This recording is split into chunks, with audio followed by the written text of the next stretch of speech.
Nous sommes le 17 mai, journée mondiale contre l'homophobie, la transphobie et la biphobie. Nous sommes aussi à quelques jours seulement de la Pride qui défilera dans les rues de Bruxelles. Ce sera samedi prochain. Nous allons en parler avec notre invitée, Guylaine El-Moutahani. Bonjour. Bonjour. Vous êtes coprésidente de la Rainbow House. Oui, on peut peut-être préciser pourquoi le 17 mai est cette journée mondiale contre l'homophobie, la transphobie et la biphobie. Ça remonte en fait à 1990. C'est à cette époque-là que l'OMS, l'Organisation mondiale de la santé, déclassifie l'homosexualité comme trouble mental. Donc c'est vraiment une date extrêmement importante. Alors est-ce qu'on peut dire qu'en 30 ans, il y a quand même du chemin qui a été parcouru quand on se dit qu'en 1990, c'est pas si loin, on considérait que l'homosexualité c'était un trouble mental? Bien sûr, il y a beaucoup de progrès qui a été réalisé, particulièrement de notre pays. Comme on sait, on est un pays à la pointe de cette question LGBTQIA+, et des droits. ILGA Europe et son Rainbow Index d'ailleurs le montre d'année en année, bien que cette année évidemment nous ayons perdu une place et ça c'est assez regrettable, mais ça prouve bien qu'il y a encore du travail et c'est là. C'est la raison pour laquelle on est là et qu'on lutte et milite au quotidien. Voilà, donc on peut être à la pointe, mais être quand même encore à la traîne. Bien sûr. Parce qu'en réalité, en fait, finalement, ces classements, ce sont des classements les uns par rapport aux autres. Et ce n'est pas vraiment une image claire de si on est vraiment champion de l'inclusion ou pas. C'est-à-dire qu'on est effectivement mieux que les autres, mais on a encore plein de chemins à parcourir pour être vraiment des champions de l'inclusion de façon objective. Alors là où la Belgique est entre guillemets un peu championne, c'est dans son cadre législatif, mais le cadre législatif ne fait pas tout. Après, on pourra voir peut-être par la suite qu'il y a aussi le revers de la médaille et que voilà, au niveau de la vie en société, c'est pas toujours et ça ne se passe pas toujours comme cela devrait, malgré ce cadre législatif. Mais expliquez-nous en quoi la Belgique est plus avancée que d'autres pays européens. Alors effectivement, comme vous le disiez, là, sur le cadre associatif, on est bien en avance. Ne serait-ce déjà que parce que d'un point de vue des droits fondamentaux, on est déjà un peu plus en sécurité que dans d'autres pays qui doivent progresser. Donc évidemment, on a une criminalisation, une pénalisation du fait de l'homophobie, des LGBTQIA+ phobie. On a aussi la possibilité pour les personnes trans d'avoir accès à des soins pour pouvoir aussi faire cette transition et donc du coup aller vers l'identité qui est réellement la nôtre. D'un point de vue du logement et là où des actions en fait qui sont entreprises par les entités fédérées et particulièrement les secrétariats d'État à l'égalité des chances fédérales, régionales et aussi au niveau du communal, on a des plans qui sont réalisés contre les LGBTQIA+ phobie et donc pour plus d'inclusion.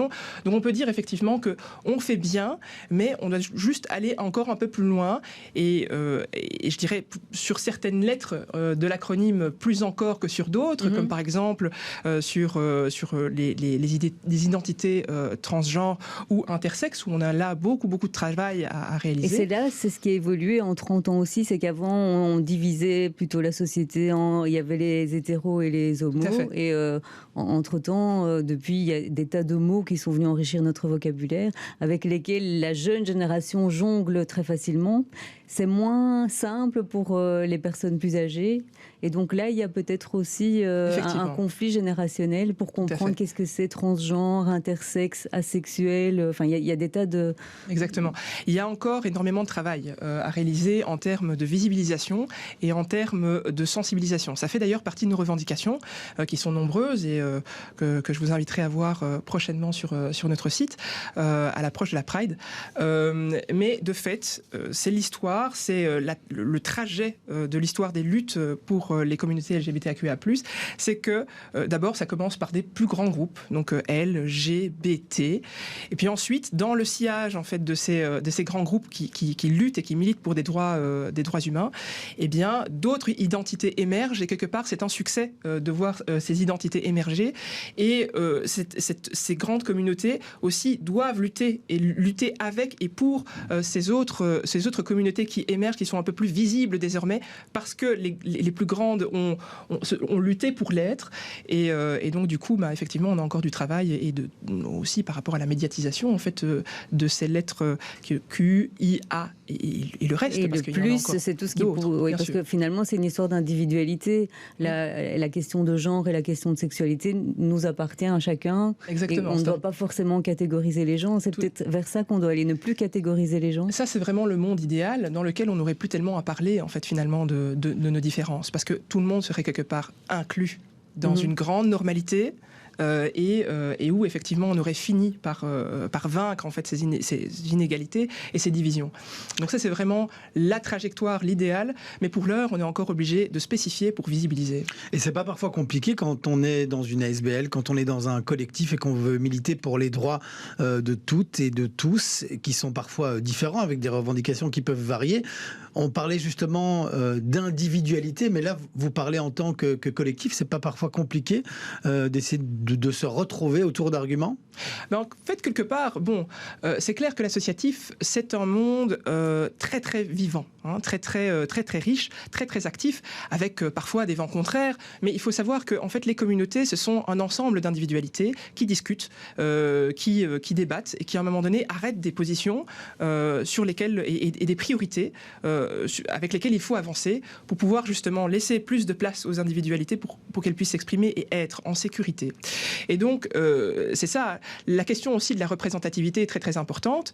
On a la chance à la Rainbow House d'avoir à la fois une équipe très très diverse, mais aussi un organe d'administration aussi très très diversifié, dans lequel on peut trouver des personnes qui sont racisées, des personnes qui sont trans, des personnes qui sont âgées, parce que ça aussi c'est un axe, puisqu'on est plutôt dans une dynamique, une approche intersectionnelle.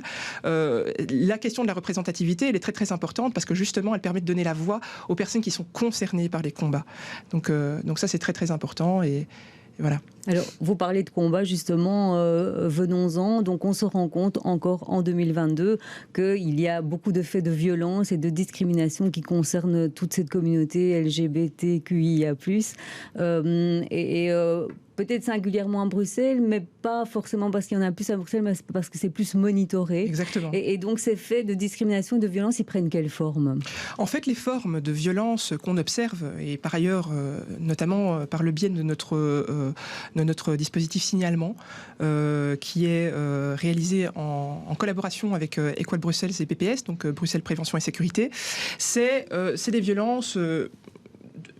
intrafamiliales, sur l'espace public, sur le lieu de travail. Donc en fait, elles sont très très variées. En fait. Et elles peuvent être physiques ou psychologiques. Tout à fait. Insultes, injures. Voilà, insultes, injures, harcèlement.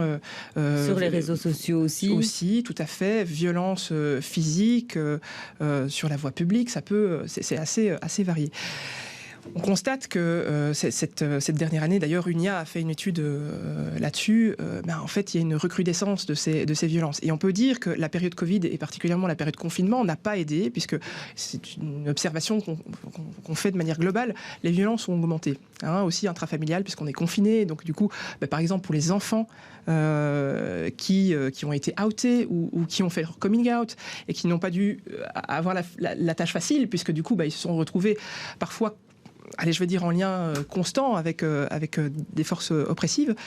Voilà, ça n'a pas toujours été simple. Et à part la prévention, l'information, qu'est-ce qu'on peut faire également et qu'est-ce que nos politiques peuvent faire de plus pour essayer de faire baisser ces chiffres et de les faire tendre à disparaître ?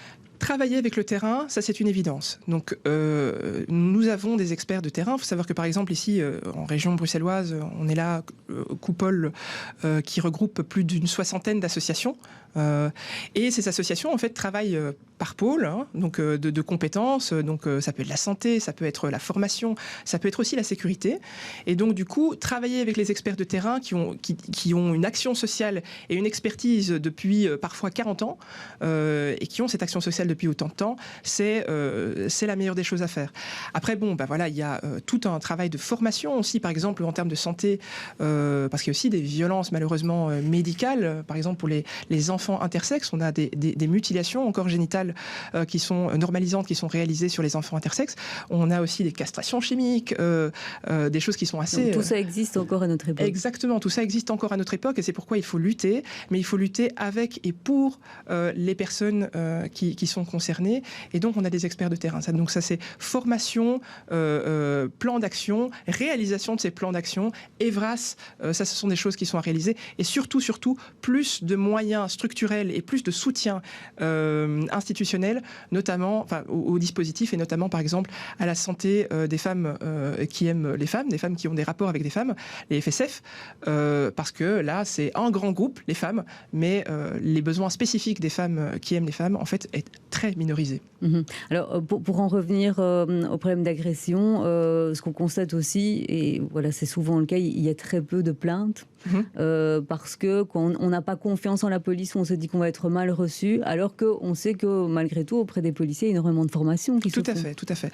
Ben, la police se forme, donc la police est sur le bon chemin, institution policière, mais effectivement, il y a encore parfois des ressentiments, des inquiétudes dans la manière dont en fait les victimes vont se faire recevoir par leur commissariat, par leur institution policière, et quelque part, justement, le plan signalement que j'évoquais tout à l'heure, vise à pallier en fait à cette problématique, à ce problème en fait de la crainte et de l'accompagnement, de la compréhension aussi de la réalité en fait des victimes par l'accueil de ces victimes par des associatifs qui sont formés, concernés et aussi actifs, qui ont une expérience en fait dans la récolte de ces personnes, et du coup la génération de l'information, de la data, qui permet aussi d'objectiver la violence sur le territoire bruxellois et de pouvoir faire de l'analyse et du conseil aussi aux politiques pour pouvoir endiguer le phénomène. Alors, il y a quelque chose de très important qui va se passer prochainement à Bruxelles, c'est l'ouverture d'une maison, la maison des Grands Carmes, parce que c'est à la rue des Grands Carmes, dans le quartier Saint-Jacques. Ce sera quoi cette maison ? Ça va vraiment être une maison qui rassemble, qui fédère toute cette communauté ? C'est ça. Le projet Grand Carmes, c'est vraiment un projet d'innovation sociale, réellement, puisque, en fait, en son sein, et le projet en lui-même est une première européenne continentale. Donc c'est vraiment quelque chose une chose de laquelle on peut être vraiment très très fier. Concrètement, le projet Grand Carmes, c'est quoi ? Ça se décline en 3 grands pôles. C'est la première maison arc-en-ciel de santé d'Europe, et dans laquelle en fait, qui offrira, si vous voulez, en fait des soins de santé qui sont spécifiques aux besoins spécifiques en fait de toutes les lettres de l'acronyme. Il y aura également un hub associatif. Donc là, ce sont des espaces de travail, de coworking qui pourront mettre le pied à l'étrier à des plus petites associations et permettre à de plus grandes aussi d'exister et de travailler en énergie collective avec toutes les associations, et donc de créer des projets qui sont beaucoup mieux articulés, beaucoup plus riches. Et puis également, il y aura tout un pôle socio-culturel qui permettra de faire découvrir de nouveaux artistes, de fédérer effectivement l'associatif et la communauté autour du socio-culturel, et de faire évidemment beaucoup de passages et de faire un magnifique écrin autour justement de ce projet à la fois social et médical. Oui, on aura l'occasion de découvrir cette maison cet après-midi. On proposera un reportage ce soir et nous ici demain midi. Je voulais vous poser aussi encore une question sur tous ces drapeaux arc-en-ciel qu'on peut voir derrière moi si vous nous regardez en télévision, et qu'on va voir un petit peu partout dans de nombreuses institutions ici à Bruxelles, mais un petit peu partout dans le monde. En tant que militante, est-ce que c'est un moment fort pour vous de voir ce drapeau arc-en-ciel partout, ou vous trouvez cela parfois un petit peu facile de se contenter de montrer ces belles couleurs un jour par an ? Alors évidemment, pour nous, c'est très très important, et pour moi particulièrement, c'est tout à fait important, effectivement, de bien marquer fort en fait ce moment-ci. Parce qu'en réalité, et si ce sont ces drapeaux, en fait, en réalité, pourquoi on les met ? Parce qu'il y a la Pride qui s'organise bientôt. Mais la Pride, il faut toujours s'en souvenir, et toujours relier ça en fait à l'historicité, à l'histoire. Qu'est-ce qui se passe en fait ? La Gay Pride, ou ce qu'on appelait la Gay Pride avant, et qui maintenant est la marche des fiertés, c'est en fait un événement héritier des commémorations des émeutes de Stonewall Donc les manifestations de commémoration qui sont déroulées en 1970, parce que Stonewall s'est déroulé, les émeutes de Stonewall c'était en 1969, et donc en fait on commémore ces émeutes, c'est-à-dire qu'on commémore des luttes. Et donc évidemment que là c'est un moment charnière, mais évidemment ces luttes elles sont là toute l'année, et ça c'est important de le souligner. Eh bien, merci beaucoup Guylaine El-Moutahani d'être venue nous voir en studio. Je rappelle que vous êtes la coprésidente de la Rainbow House. Merci beaucoup.